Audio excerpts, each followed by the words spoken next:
करन्तो श्रीरामचन्द्रं शरणं प्रपद्ये। कर्पूरगौरं करुणावतारं संसारसारं भुजगेन्द्रहारं सदा वसन्तं हृदयारविन्दे भवं भवानी सहितं नमामि। मनोजवं मारुततुल्यवेगं जितेन्द्रियं बुद्धिमतां वरिष्ठं वातात्मजं वानरयूथमुख्यं श्रीरामदूतं शरणं प्रपद्ये। भक्ति भक्त भगवन्त गुरु चतुहनाम वपुए तिनके पद वंदन किए नासत विघ्न ने।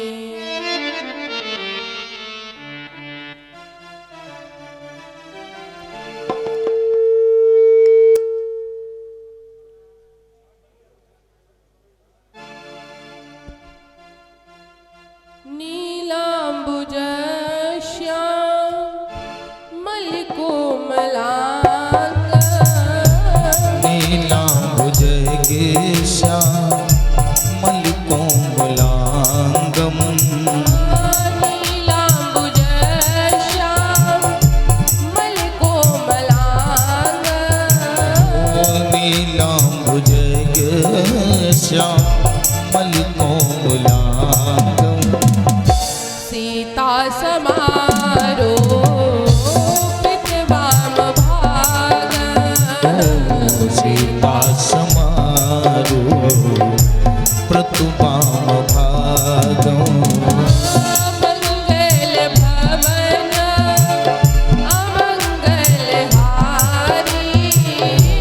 मंगल भवन अमंगलहारी द्रवौ सुदशरथ अजर बिहारी द्रवौ सुदशरथ अजर बिहारी मंगल भवन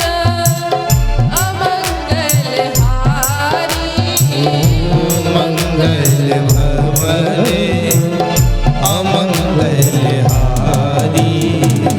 उमा सहित जही जप त्रिपुरारी उमा सहित जही जप त्रिपुरारी सिया राम मैया सब जग जानी ओ सिया राम मैं सब जग जानी करौ प्रणाम जोरि जुग पानी करहु प्रणाम जोरि जुग पानी सीता राम चरण रति मोरे सीता राम चरण रति मोरे अनुदिन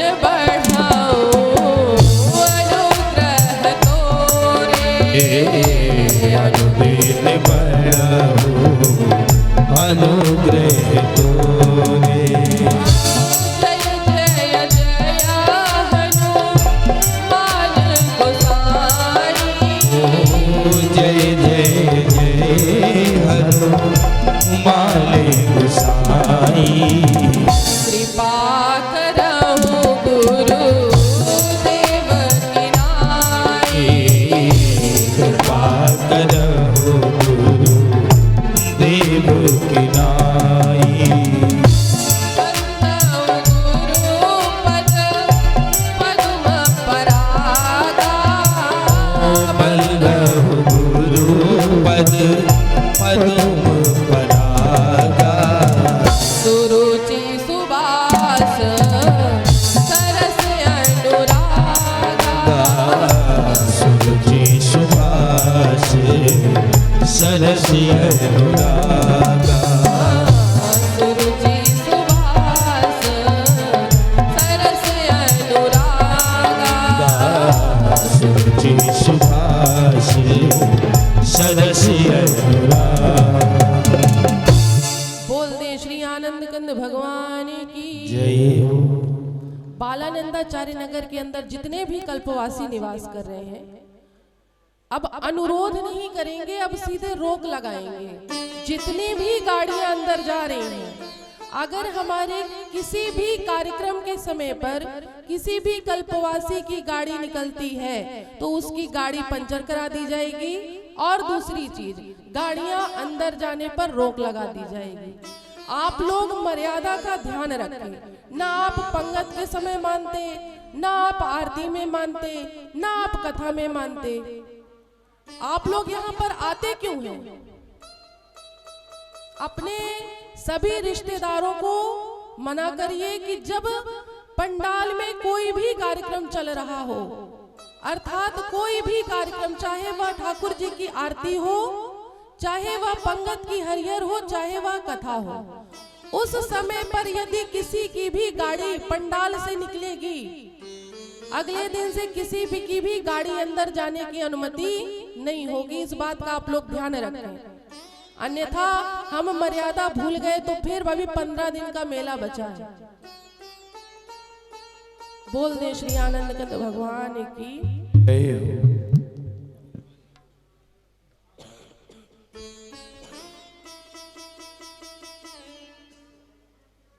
आइए हम आप सभी श्री रघुनाथ जी की कथा में प्रवेश करने के पहले 2 बार भगवत नाम संकीर्तन कर लें, जिससे कि हमारा मन श्री रघुनाथ जी की कथा में लगा रहे। तो बड़े भाव और श्रद्धा के साथ, मीठी मीठी तालियों के साथ हम आप श्री रघुनाथ जी के नाम का संकीर्तन करते हैं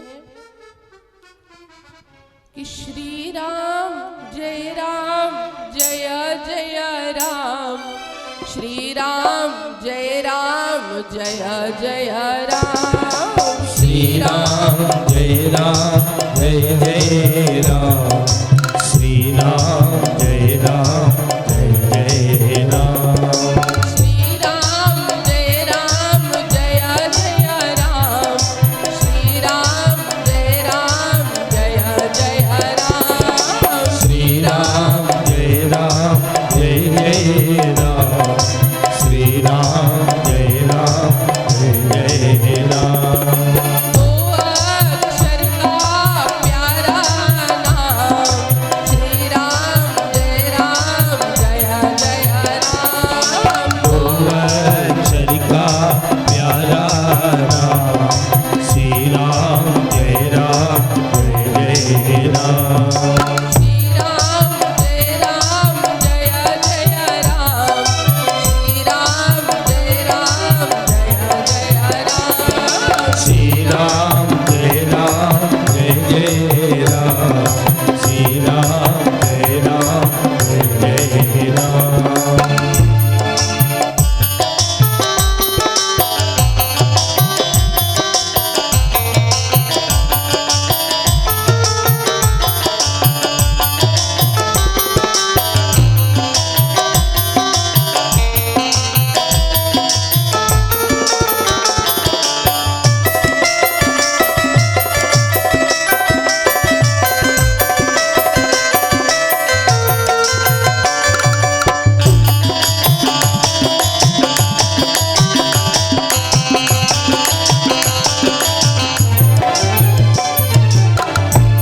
अच्छा एक बात बताइए, सच सच बताइएगा, राम जी का नाम सबसे सरल है कि नहीं है?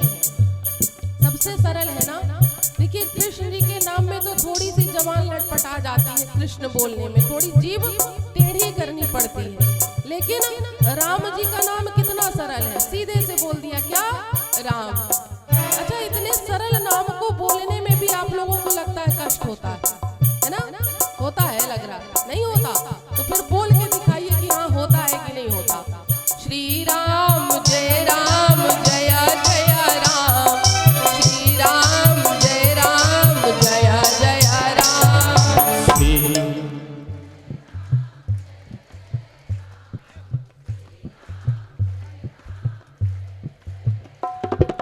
श्री राम जय जय राम, श्री राम जय जय राम।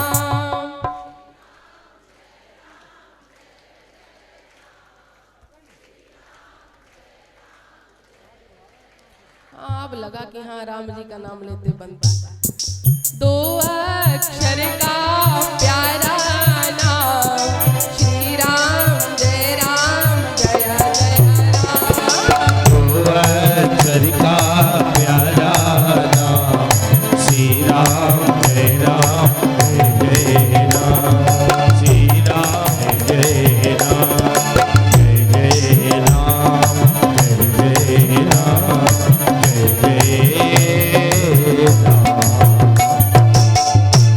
बोल दे श्री आनंद कंद भगवान की जय हो, श्री राम कृष्ण चंद्र सरकार की जय हो, गंगा महारानी की जय हो, यमुना महारानी की जय हो, सरस्वती महारानी की जय हो, श्री प्रयागराज महाराज की जय हो, श्री कामतानाथ जी सरकार की जय हो, श्री चित्रकूट धाम की जय हो, श्री हनुमान जी महाराज की जय हो। औरों की क्या कहें, हमारे यजमान ही जब नहीं बोल रहे तो औरों से क्या उम्मीद रखें। वो तो रोज ही सुनने बैठे हैं कथा, उन्हीं को भूल जाता है कि हमें रोज क्या करना है। क्या करना है, किसका जयकारा आए तो कंजूसी नहीं करनी, तब भी कर ही देते हैं। देखिए भीड़ बड़ी चल रही है ना, अब घूमने का मन सबको करता है भीड़ में, तो अब आगे की बात आप ही समझ लीजिए, है ना। तो इसलिए जोर से शोर से और घनघोर से जयकारा लगाइएगा। बोल दे श्री हनुमान जी महाराज की जय हो। अब कुछ आनंद आया, अब जो कमी रह गई है शायद आने वाले दिनों में पूरी हो जाए। अनंतानंत कोटि ब्रह्मांड नायक परात्पर ब्रह्म श्री राघव जी के चरणों में बारंबार प्रणाम। भूत भावन भोलेनाथ जी के चरणों में शत नमन। अनंत बलवंत श्री हनुमंत लाल जी के चरणों में जय हो बारंबार प्रणाम। श्री गुरुदेव जी के चरणों में शत नमन। कथा में पधारे हुए भाई बंधु माता बहनों सभी को सादर जय श्री राम।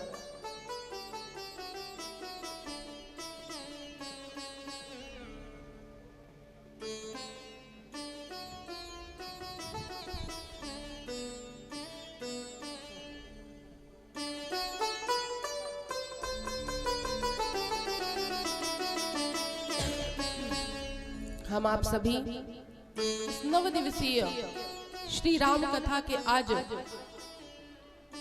तीसरे दिवस पर एकत्रित हुए। यह श्री राम कथा माँ त्रिवेणी संगम के पावन गोद पर हम आप सभी विगत 2 दिनों से श्रवण कर रहे हैं और आज इस कथा का तीसरा दिवस है। पूर्व के प्रसंग के अंदर हम आप सभी ने कौन सी कथा श्रवण करी? कल हम आपने कौन सी कथा सुनी?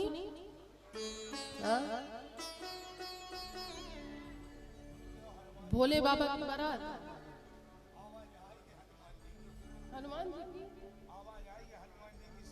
हनुमान जी की सुनी। किसने सुनी? किसी की आवाज आई कि हनुमान जी की कथा सुनी। सुनेंगे, वो भी सुनेंगे। अच्छा, कल भोले बाबा की बारात बस गई थी कि और भी कुछ हुआ था? बस बारात में तो बस थोड़ा सा नाच लिया तो वो याद रह गया, बाकी कथा सब भूल गई, है ना। सब अपनी अपनी व्यथा में क्या करें, इतने सबके मेहमान आ रहे हैं कि कथा सब भूल गए। बहुत से लोग तो मेहमानों के चक्कर में कथा ही नहीं सुनने आते। अब देखिए, जिसको बहाना चाहिए ना सुनने का, उसके लिए कितने बहाने हैं कथा ना सुनने के लिए। और जिसको सुनना है तो चाहे जितने मेहमान आ जाए, चाहे जितना बड़ा काम आ जाए, लेकिन जो कथा प्रेमी होगा उसको कोई नहीं रोक सकता है। तो हम आप सभी ने पूर्व के प्रसंग के अंदर माता सती के चरित्र की कथा को सुना और उसके बाद भोले बाबा और माता पार्वती के विवाह की कथा को श्रवण किया। विवाह के बाद कई कालों के बाद कार्तिकेय जी का प्रादुर्भाव होता है। कार्तिकेय जी ने तारकासुर नाम के असुर का संहार किया, वध किया और सारे देवता अब प्रसन्नचित होकर के अपने अपने निवास पर विश्राम करने लगे, आनंद करने लग गए।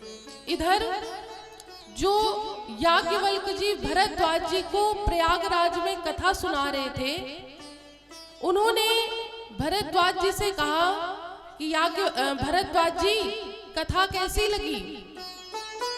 भरद्वाज जी ने कहा बड़ा आनंद आया नाथ, आपने इतनी सुंदर कथा सुनाई, सुन करके मन आनंदित हो गया। अब यहाँ आप दर्शन करें कि भरद्वाज जी ने प्रश्न किया था ये राम जी कौन है, मेरे इस शंका का आप समाधान करें।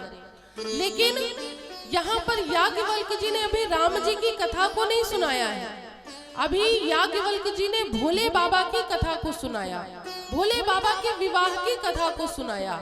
लेकिन भरद्वाज जी के मन में लेश मात्र भी यह प्रश्न नहीं आया कि गुरुदेव मैंने तो आपसे राम जी की कथा सुनने के लिए इच्छा व्यक्त करी और आप मुझको भोले बाबा की क्यों सुना रहे हैं।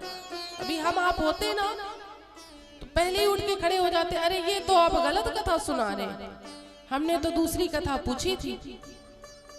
लेकिन दर्शन करें यहाँ पर भरद्वाज जी बड़े आनंदित हैं इस कथा को सुन के। जब याज्ञवल्क्य जी ने भरद्वाज जी का ये व्यवहार देखा तो याज्ञवल्क्य जी कहने लग गए, भरद्वाज जी मैं पहले जानना चाहता था कि आप राम जी की कथा सुनने के अधिकारी हैं कि नहीं है।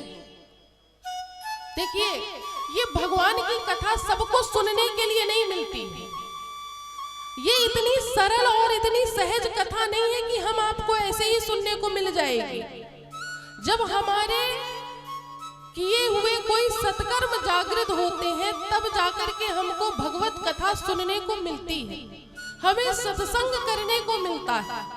अकारण ही नहीं मिलता है कि हम बिना कुछ किए ही हमको ये भगवत शरणागति प्राप्त हो जाती है।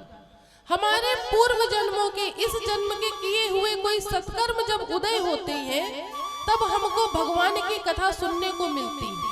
अन्यथा कितनी जगह कथा चलती है लेकिन कथा प्रारंभ हो जाती है, कथा विश्राम हो जाती है, लेकिन जिनके सत्कर्म अभी उस लायक नहीं हुए भगवान की कथा सुनने के लायक, तो चाहे कितनी भी कथा चल रही हो वो आकर के कथा सुन ही नहीं सकते। कितना भी कोई प्रयास कर ले, अगर उसके सत्कर्म अभी उदय नहीं हुए हैं तो वह कथा नहीं सुन सकता। तो ये जो आप लोग जहां पर केवल यही की बात नहीं है, कहीं पर भी आप अगर कथा आपको सुनने का सौभाग्य मिलता है ना तो आप अपने आप को बड़भागी मानिए कि हमने जरूर कोई सत्कर्म किया है जिसके कारण हमको भगवान की कथा सुनने के लिए मिल रही है। कि राम कथा के तेहि अधिकारी जिनकी सत्संगति अति प्यारी। भगवान की कथा का अधिकारी भी वही है जिसकी सत्संगति अति प्यारी है। देखिए संगत दो प्रकार की होती है, एक अच्छी और एक बुरी। तो भगवान की कथा सुनने का अधिकारी कौन है? जिसकी अच्छी संगत होगी, अर्थात जिसकी सत्संगति होगी, जिसका सत्संग में मन लगता होगा, जो भगवान का प्रेमी होगा, संतों का प्रेमी होगा, उसके अंदर छल नहीं होगा, कपट नहीं होगा, वही भगवान की कथा सुनने का अधिकारी है और उसी को भगवान की कथा सुनने का फल प्राप्त होता है। ऐसे ही सबको भगवान की कथा नहीं मिल जाती। यही याज्ञवल्क्य जी भरद्वाज जी से कह रहे कि भरद्वाज जी, मैं आपकी परीक्षा ले रहा था कि आप राम जी की कथा सुनने के अधिकारी हैं कि नहीं है। भरद्वाज जी ने कहा नाथ, तो अब आप बताएं क्या मैं कथा सुनने का अधिकारी हूं कि नहीं हूं। याज्ञवल्क्य जी ने कहा कि भरद्वाज जी, आप सब प्रकार से रघुनाथ जी की कथा सुनने के अधिकारी हैं। ऐसा कोई भी मैं आपके अंदर कमी नहीं निकाल सकता कि मैं मना कर दूं कि मैं आपको कथा नहीं सुनाऊंगा। दर्शन करें, श्रोता ऐसा होना चाहिए कि वक्ता का स्वयं मन करे कि उसको हम क्या ना सुना दे, क्या गूढ़ ना बता दे। ये कथा ना भगवान की, ये मनोरंजन का साधन नहीं है। आज हम आप इस कथा को ना एक मनोरंजन का साधन बना के रख रहे हैं, लेकिन निवेदन करें कि ये भगवान की कथा मनोरंजन का साधन नहीं है। इसको आप ध्यान से सुने और समझे, तब आपको इसकी गूढ़ बातों का रहस्य पता चलेगा कि आखिर इसको सुनने से लाभ क्या होता है। हम आप कथा में ध्यान नहीं देते, हम आप मनोरंजन में ध्यान देते हैं। अच्छा, अभी तो चलिए उत्सव मनाए जाएंगे, आनंद का समय रहेगा 3 दिनों तक। इसके बाद जब वनवास की कथा प्रारंभ होती है श्री राम जी की कथा में, तब तो आगे कथा ही कथा रहती है। अगर उस कथा में आपका मन लग गया तो आप समझ लीजिए कि हाँ, हम कथा सुनने के अधिकारी हैं। हम मनोरंजन वाली कथा नहीं सुनते, हम भगवान की कथा सुनते हैं।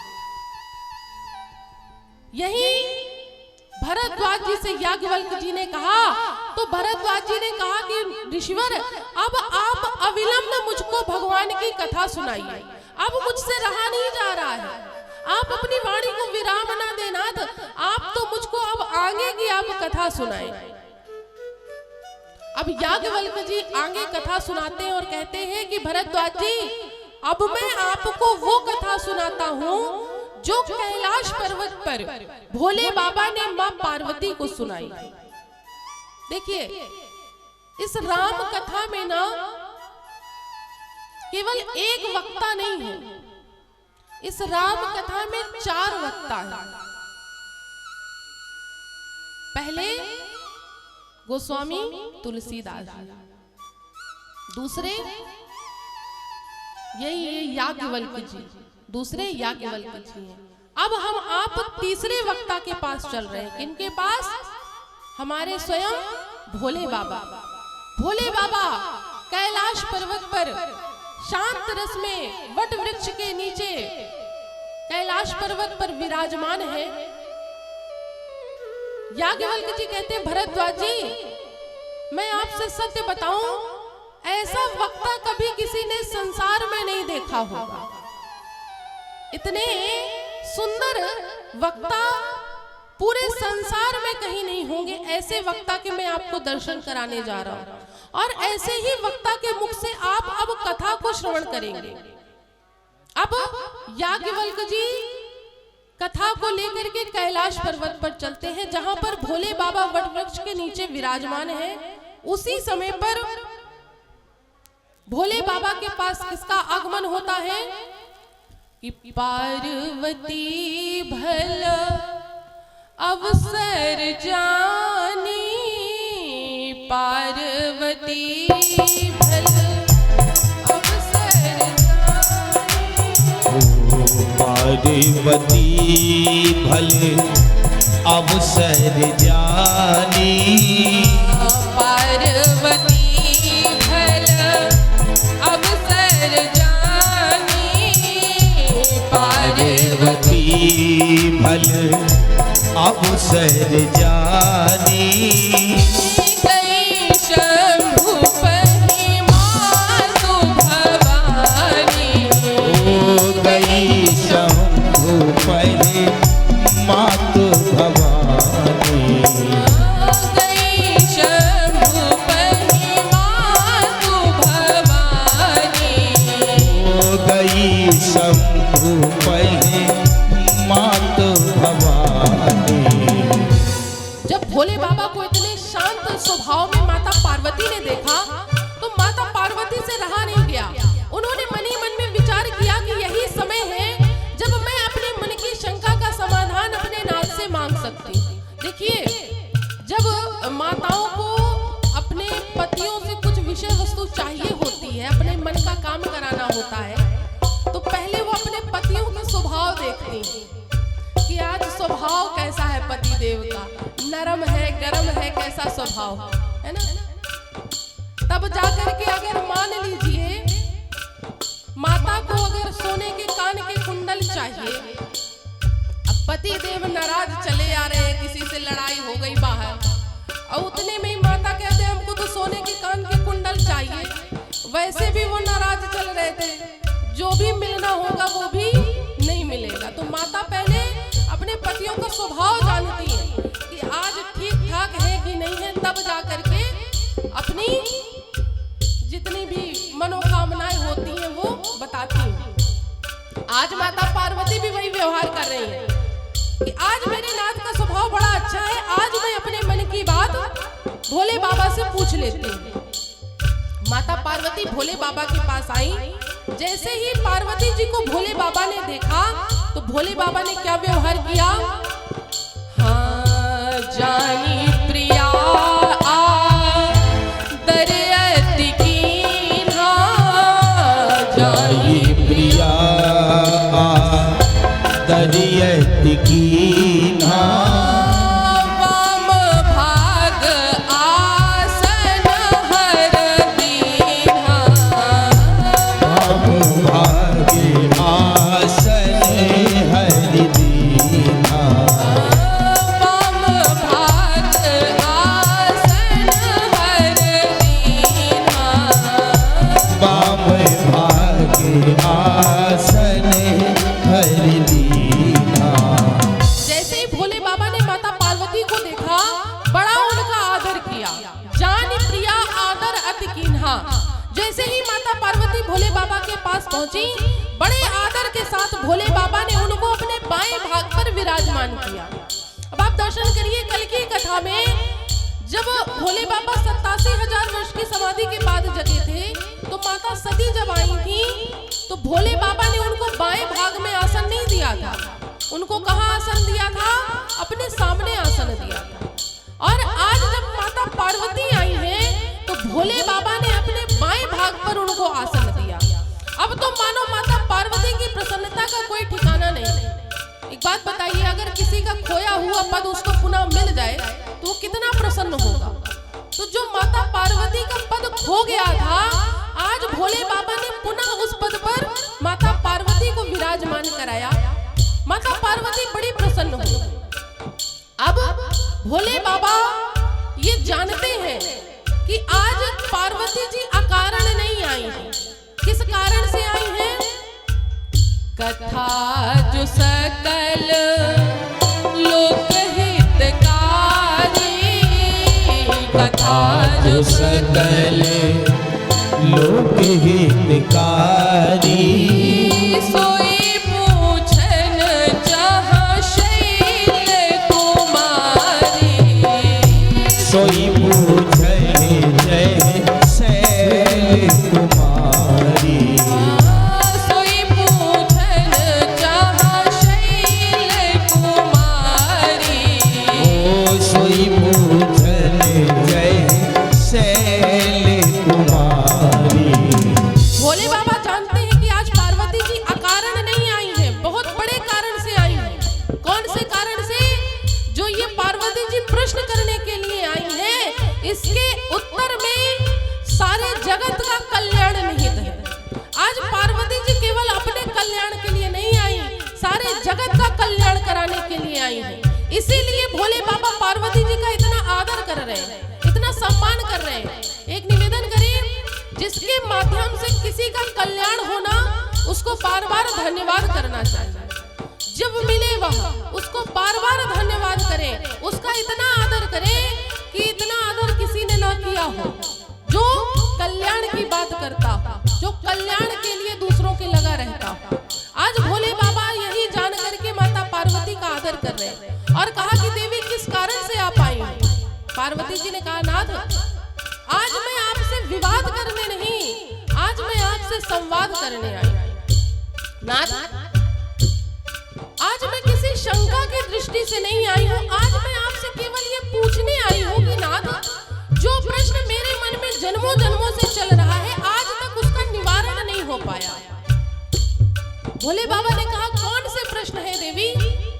तब माता पार्वती अपने प्रश्नों को कहना प्रारंभ करती हैं और क्या कहती हैं?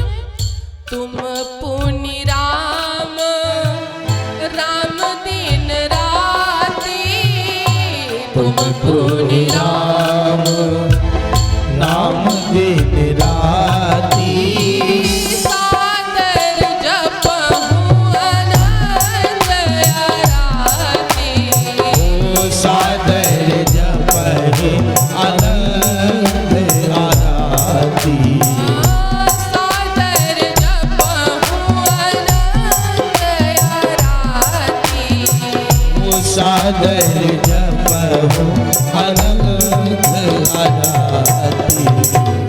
माता पार्वती कहती हैं कि नाथ, आप जिनका दिन रात जाप करते रहते हैं, दिन रात आप उन्हीं के भजन में लगे रहते हैं, ये आखिर है कौन? आप कहते हैं ये ब्रह्म है, ये सच्चिदानंद है। लेकिन नाथ, एक बात आप बताइए कि ऐसे परमात्मा को धराधाम पर अवतरित क्यों होना पड़ा? अगर वो ब्रह्म थे तो वो आते और राक्षस का संहार करके चले जाते, उनको ये सब करने की क्या जरूरत थी? नाथ, आप मुझको ये सारी कथा बताइए। प्रथम सुकारण कहूँ विचारी, प्रथम सुकारण कहूँ विचारी, निर्गुण ब्रह्म सगुण बपुधारी, निर्गुण ब्रह्म सगुण बपुधारी, निर्गुण ब्रह्म सगुण बपुधारी। निर्गुण ब्रह्म सगुण बपुधारी। पार्वती जी कहती है कि नाथ, अगर ये परम ब्रह्म है तो इनको निर्गुण रूपधारी को सगुण रूप में क्यों आना पड़ा? आप पहले मुझको ये बताइए। ये बताने के बाद नाथ, ये जब सगुण रूप में आए तो इन्होंने क्या क्या लीलाएं करी? जैसे इन्होंने अयोध्या में जब अवतरित हुए तो क्या लीला करी? इनकी बाल चरित की लीला बताइए। इनका विवाह कैसे हुआ? विवाह के बाद जब ये घर आए तो इनको वनवास कैसे हुआ? वनवास के बाद रावण का वध कैसे किया? और वहां से आने के बाद राम जी ने अयोध्या में राज कैसे किया? ये सारी कथा आप मुझको नाथ विस्तार से बताइए। और यदि कुछ छूट जाए तो उसको गोपनीय मत रखिएगा। सारी कथा आप मुझको विस्तार से बताइएगा। जब पार्वती जी ने इतने प्रश्न कर लिए तो अब भोले बाबा जितनी बार, देखिए, जब हम किसी से अनन्य प्रेम करते हैं ना, जिसके हम बड़े प्रेमी होते हैं, तो जब बार बार उसका नाम सुन लेते हैं ना, इतना आनंद में मन आ जाता है कि फिर लगता है कि केवल उसी की चर्चा चलती रहे और हम सुनते रहे। तो जब पार्वती जी भोले बाबा से राम जी का बार बार नाम लेके प्रश्न कर रही थी तो भोले बाबा समाधि में चले गए। भोले बाबा जब समाधि में चले गए तो भोले बाबा ने मन ही मन में फिर विचार किया कि अब ये समाधि लेने का समय नहीं है। अगर मैं समाधि ले लूंगा तो जो ये देवी ने इतने सुंदर प्रश्न किए हैं इसका उत्तर नहीं दे पाऊंगा, और उत्तर नहीं दूंगा तो जगत का कल्याण नहीं होगा। भोले बाबा ने अपने आप को समाधि से जगाया और पार्वती जी से कहने लगे कि पार्वती जी, आपने तो कहा था कि एक प्रश्न करूंगी, आपने तो प्रश्नों की लाइन लगा दी। पार्वती जी ने कहा, देखिए जो भी है प्रभु, मैं नहीं जानती, अब आपको तो मेरी सारी शंका का समाधान करना पड़ेगा। तो भोले बाबा ने कहा कि ठीक है देवी, अब मैं आपको भगवान इस धराधाम पर क्यों अवतरित हुए और उन्होंने क्या क्या लीलाएं करी, वो मैं आपको कथा विस्तार से अब बताने जा रहा हूँ। अब भोले बाबा वक्ता के रूप में बैठ गए और माता पार्वती कैलाश पर्वत पे श्रोता के रूप में विराजमान हुई, और भोले बाबा अब कथा कहना प्रारंभ करते हैं। और क्या कहते हैं? हे जी मंगल भवन मंगल हारी, द्रवहु सुदशरथ अजर बिहारी।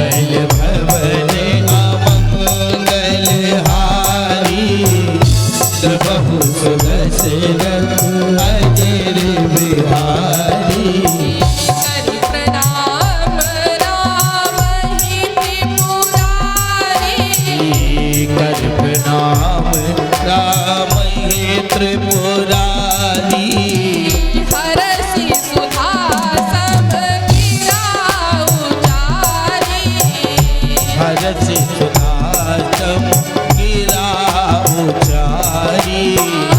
हरसी सुधासम गिरा उचारी। हरसी सुधासम गिरा उचारी। अब भोले बाबा माता पार्वती को कहना कथा प्रारंभ करते हैं और कथा के प्रारंभ में उन्होंने मंगल भवन अमंगल हारी द्रवहु दशरथ अजिर बिहारी से कथा प्रारंभ कर दी और कहने लगे कि आज आपने बड़ा सुंदर प्रश्न किया है। अब पहले कथा नहीं सुनाई, पहले अब माता पार्वती की प्रशंसा करने लग गए, उनकी वंदना करने लग गए, उनका आदर करने लग गए और क्या कहते हैं, हाँ धन्य धन्य गिरिराज कुमारी। धन्य धन्य गिरिराज कुमारी। तुम समान नहीं कोपकारी। तुम समान नहीं कोपकारी। धन्य धन्य गिरिराज कुमारी। धन्य धन्य गिरिराज कुमारी। तुम समान नहीं कोपकारी। तुम समान नहीं कोपकारी। पूछे रघुपति कथा प्रसंगा। पूछो रघुपति कथा प्रसंगा। सकल लोक जग पावनी गंगा। सकल लोक जग पावन गंगा। पूछे रघुपति कथा प्रसंगा। पूछो रघुपति कथा प्रसंगा। सकल लोक जग पावनी गंगा। सकल लोक जग पावन गंगा। भोले बाबा माता पार्वती की सराहना करने लगे, कहने लगे धन्य धन्य गिरिराज कुमारी, तुम समान नहीं को उपकारी। हे गिरिराज की कुमारी, आपके समान इस सृष्टि में कोई उपकारी नहीं है। आपने ये जो प्रश्न किया है, इससे केवल आपका ही नहीं सारे जगत का कल्याण होगा। अब पार्वती जी, एक गंगा मेरे शीश से निकलती है जो गोमुख से जाकर के गंगा सागर में मिल जाती है और उस गंगा में स्नान करने के लिए लोगों को वहां तक जाना पड़ता है। लेकिन हे गिरिराज की कुमारी, आपके इस प्रश्न के उत्तर के स्वरूप में मेरे मुख से जो गंगा आज निकलेगी वो सारे जगत का कल्याण करेगी। इस गंगा में डुबकी लगाने के लिए ना कहीं भटकना नहीं पड़ेगा। वो गोस्वामी तुलसीदास जी की सहायता से हर घर में वो गंगा पहुंच जाएगी। बस फर्क इतना है कि उसमें स्नान करने के लिए हमारे अंदर उतनी बुद्धि और विवेक होना चाहिए, उसमें डुबकी लगाने के लिए हमारे अंदर इतना साहस होना चाहिए, क्योंकि सबके घर में ये गंगा बह रही है लेकिन उसमें डुबकी कोई नहीं लगाता। सब इधर उधर डुबकी लगाने भटकते हैं, लेकिन जो भोले बाबा ने इतनी सुंदर गंगा बहाई है घर घर में, उसमें डुबकी लगाने का किसी को मन नहीं करता है। ये देखिए, भगवान की कथा बड़ी सरल है, बड़ी सहज है और इसमें डुबकी लगाना बड़ा आसान है, लेकिन हम आप इसमें डुबकी लगाने में बड़ा कतराते हैं। अरे राम कथा गंगा सुगम बही जाए, माँ कोई कोई नहाए। राम कथा गंगा सुगम बही जाए, यमे को नहाए। राम कथा गंगा सुगम बही जाए, माँ कोई कोई नहाए। राम कथा गंगा सुगम बही जाए, यमे को नहाए। कथा गंगा सुगम बही जाए, हमें को नहाए।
विष्णु जी नहाए, ब्रह्मा जी नहाए अमा विष्णु जी नहाए, ब्रह्मा जी नहाए हमें विष्णु जी नहाए।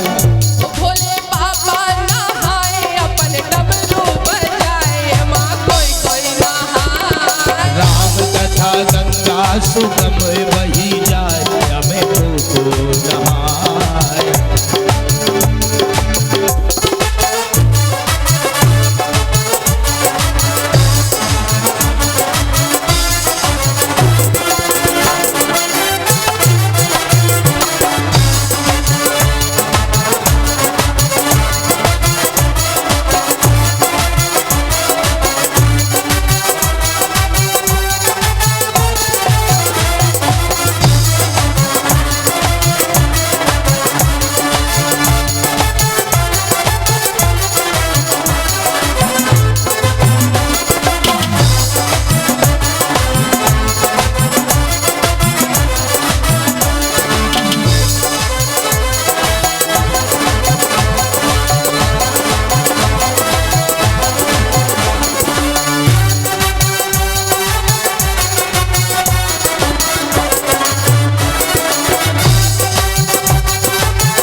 कबीर जी नहाए, ओ बाबा तुलसी नहाए राम कथवा सुनाए माँ कोई कोई नहाए। राम कथा गंगा सुगम वही जाए हमें को नहाए।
कथा रूपी गंगा में कौन कौन नहाना चाहता है? देखिए त्रिवेणी संगम तो सब जा रहे हैं नहाने के लिए।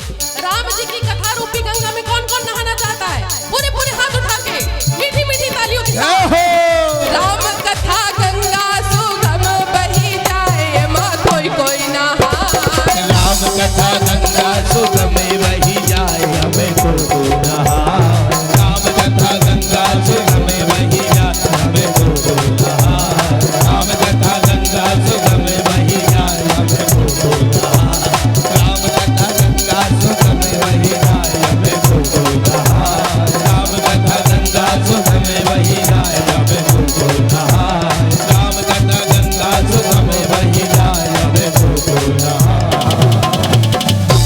बोल दे श्री आनंद कंद भगवान की जय।